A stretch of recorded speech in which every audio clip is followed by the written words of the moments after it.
আশুরার রোজা কয়টি, কবে রাখতে হবে, নিয়ত ও নিয়ম কি, আর এই রোজা রাখলে কি সওয়াব রয়েছে? অত্যন্ত গুরুত্বপূর্ণ এক বিষয়। আশুরা অত্যন্ত গুরুত্বপূর্ণ এক আমলের বিষয়।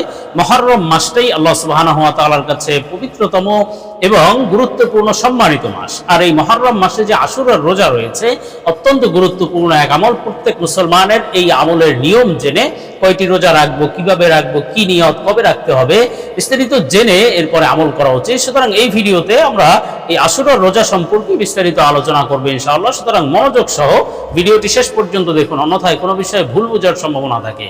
আর সরাসরি কোনো প্রশ্ন করতে বা লিখিত কোনো বিষয়ে সমাধান নিতে ফতোয়া বিভাগে স্ক্রিনে দেওয়া নম্বরে ইমো অথবা হোয়াটসঅ্যাপে যোগাযোগ করবেন।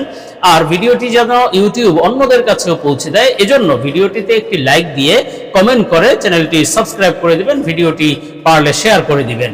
আমরা সরাসরি প্রশ্নের জবাবে চলে যাই। প্রশ্ন ছিল, শেখ আশুরার রোজা কয়টি, কবে রাখতে হবে, নিয়ত ও নিয়ম কি, আর এই রোজা রাখলে কি সওয়াব রয়েছে? দেখুন, আশুরার রোজার ফজিলত সম্পর্কে যদি আমরা প্রথমেই আলোচনা করি, আসলে ইসলামে হারাম 4টি মাস আছে, অর্থাৎ সম্মানিত 4টি মাস। এই 4টি মাস মহাসম্মানিত আল্লাহ তাআলার কাছে, এবং কুরআনুল কারীমেও এই 4 মাস সম্পর্কে বিধান অবতীর্ণ হয়েছে।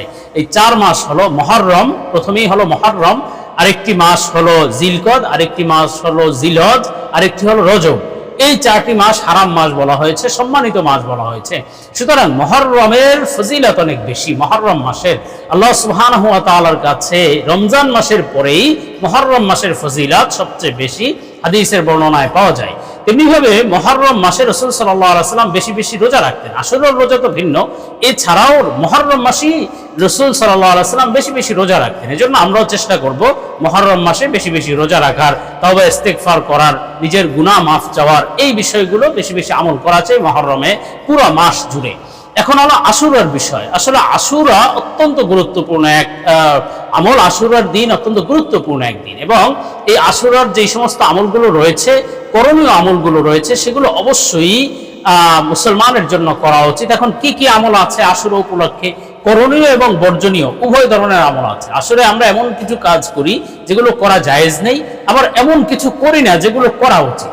সুতরাং আসলে বাড়াবাড়ি এবং ছাড়াছাড়ি বাদ দিয়ে আশুরার প্রতিপাদ্য বুঝে এবং আশুরার বাস্তব হাকিকত বুঝে তারপরে আমল করা চাই। দেখুন, আশুরা সম্পর্কে হাদিসে স্পষ্ট সহিহ হাদিসে রয়েছে যে নবীজি সাল্লাল্লাহু আলাইহি ওয়াসাল্লাম আশুরার রোজা রাখতেন। আশুরার অত্যন্ত গুরুত্বপূর্ণ এক আমল হলো রোজা রাখা। এমনকি যখন রমজান মাসের রোজা ফরজ ছিল না, তখন আশুরার রোজা ফরজ ছিল।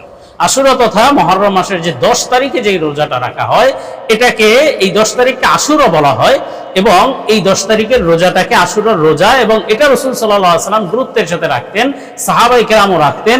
এমনকি এটা ফরজ ছিল। যখন রমজান মাস আসলো, রমজান মাসের রোজা ফরজ করা হলো, তখন থেকে আশুরার রোজা নফল হয়ে গেল।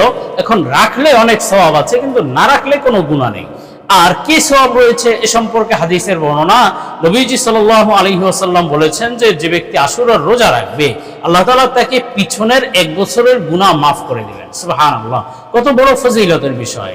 আশুরার একটা রোজা রাখা বা আশুরার রোজা রাখলে সে পিছনের 1 বছরের গুনাহ আল্লাহ তাআলা তার মাফ করে দিবেন। এজন্য আমরা আশুরার রোজা রাখার চেষ্টা করব। এখন নিয়ম কি? আসলে আশুরার রোজা একটা নয়, আশুরার রোজা 2টি রাখতে হবে। কেননা নবীজি সাল্লাল্লাহু আলাইহি ওয়াসাল্লাম হাদিসে বলেছেন যে, আমি আশুরার যদি আগামী বছর থাকি, অর্থাৎ নবীজি সাল্লাল্লাহু আলাইহি ওয়াসাল্লাম ইন্তেকালের আগে বলেছেন যে, আমি যদি আগামী বছর থাকি, তাহলে আশুরার একটা রোজার সাথে 10 তারিখের রোজার সাথে হয়তো আগে অথবা পরে আরেকটি রোজা মিলিয়ে রাখবো। এর কারণ হলো, আশুরার রোজা ইহুদিরাও রাখতো। মদিনায় যখন নবীজি সাল্লাল্লাহু আলাইহি ওয়াসাল্লাম গেলেন, এরপরে দেখলেন যে ইহুদিরাও এই আশুরার রোজা রাখে। কেননা আশুরা এটি ইহুদিদের কাছে, খ্রিস্টানদের কাছে অনেক বেশি গুরুত্বপূর্ণ দিবস। সুতরাং আশুরা এই সমস্ত আমলগুলো করে থাকে, রোজা রেখে থাকে, এবং তারা একটা রোজা রাখে। এজন্য রাসূল সাল্লাল্লাহু আলাইহি ওয়াসাল্লাম সাধারণত বিধর্মীদের বিরোধিতা করতেন, বা তাদের কাজের সাথে কিছুটা পার্থক্য সৃষ্টি করে কাজ করতেন, এবং এটাই কিন্তু ঈমানের আলামত। তো রাসূল সাল্লাল্লাহু আলাইহি ওয়াসাল্লাম যেহেতু এই কথা বলেছেন, এজন্য আমাদের বর্তমান কর্তব্য হলো বা উচিত হলো আশুরার 10 তারিখের রোজার সাথে হয়তো 9 তারিখের আগের দিনের রোজাটা রাখবো, অথবা 10 তারিখের সাথে 11 তারিখের রোজাটা মিলিয়ে রাখবো, তাহলেই হবে। মোট কথা আশুরার আমরা এই 2টি রোজা রাখবো আশুরা উপলক্ষে।